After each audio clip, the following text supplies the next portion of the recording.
Transforce96 here with another video where I'm going to be showing you a new custom of mine. I've been really having a lot of fun doing custom Transformers, repainting them, and this time I have done Shockwave here.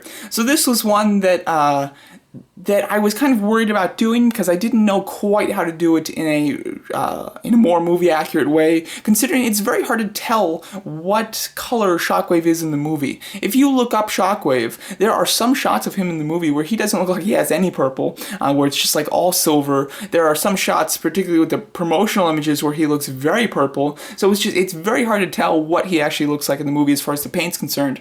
So I did have to take some liberties on my own with this one and kind of construct almost what I would have liked to see with it being, you know, as much as I could, making it movie accurate. But this is what I came up with.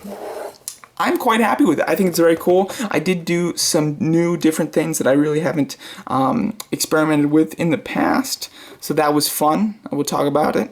I do think that on the gun, I do have a couple places like here where I left it the same purple that I do have to touch up, but for the most part this is completely done. But yeah, so what I did was I took a metallic purple and I mixed it with a silver and a bit of black, and we painted just about everything. I left a few things not painted because I knew that they were going to be silver. The tread marks here, I painted this in a, really all the silver. What I did was I used mostly silver with a bit of black and mixed that together, and then painted all of the pieces silver that needed to be silver like that. And then on top of all that, I took like a black, and I think I used a little bit of silver in with it as well, and just kind of lightly brushed it, which gave it a bit more of a battle damage look. If you do look closely here, you can see weathering, you know, marks throughout it and things like that. So kind of gave it a more weathered look and also made it a little less purpley, which, you know, I think helps make it fit in the movie. Not quite sure how it's coming off camera. It almost looks a bit bluish on this camera. I don't know. If it does look a little bluish when I post this, just know that it's fully purple. It really doesn't look bluish at all, but for some reason when I'm looking at it in the camera, it does have a bluish tint to it, which is odd.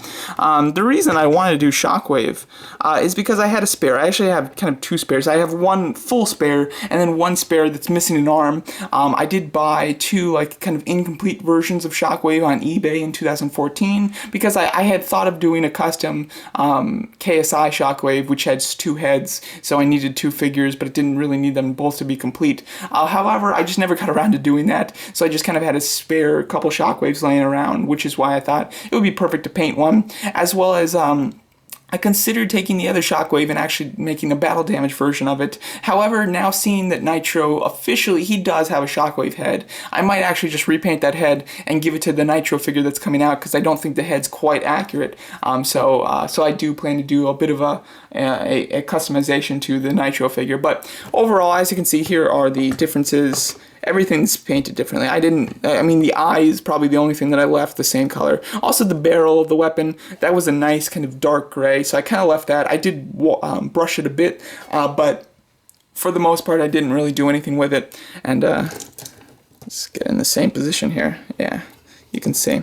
So overall, I like this a lot. I think that it looks very cool. Again, it's kind of hard to tell what he does look like in the movie, so I'm not pretending to say that this is completely movie accurate. However, it's certainly much closer than the one that we have from Hasbro. I will say that. And yeah, it was fun to do, and also it was fun to experiment with kind of doing the light brushes to give it a battle damage look. That's something that I haven't done before, but it worked well here. And I'm actually my next custom is the Dinobots. I plan to do some, if not all, of the Dinobots, and I've already done one, and it turned out nicely. It turned out how I wanted it to, and I used a lot of the brushing techniques with that one too. So this one was a great figure to experiment with, so that now I can do the Dinobots. Because what was holding me back on doing them is the fact that I knew that I would have to. I didn't want them just to be pristine looking, so I knew I had to get some sort of a damaged look. or a damaged way of painting down before I did them. So I am glad that I did that. Also, one thing that I really disliked about this Shockwave is the fact that his hand was such a different color from his arm, because when he folded up his hand, you can completely see his hand there. So I love the fact that that's gone, so it looks like it blends in, and it just looks like he has a gun arm instead of a hand that's been folded down on itself. So that's a big thing that I definitely really liked about doing this custom. But overall, very fun to do. I think that it was an improvement, and I love Shockwave and I love purple in general, so I really did like doing this, and I think that it turned out quite nicely, and I'm very happy with it. So let me know what you guys think of this figure. Let me know if you guys have any suggestions of other customs to do. Again, like I said, I'm doing the Dinobots now, and I do have some other ideas for customs after that. But if you guys have any ideas, I would certainly love to hear it, and you know, just helps for inspiration and just ideas in general. So let me know what you guys think of my custom, and thanks so much for watching.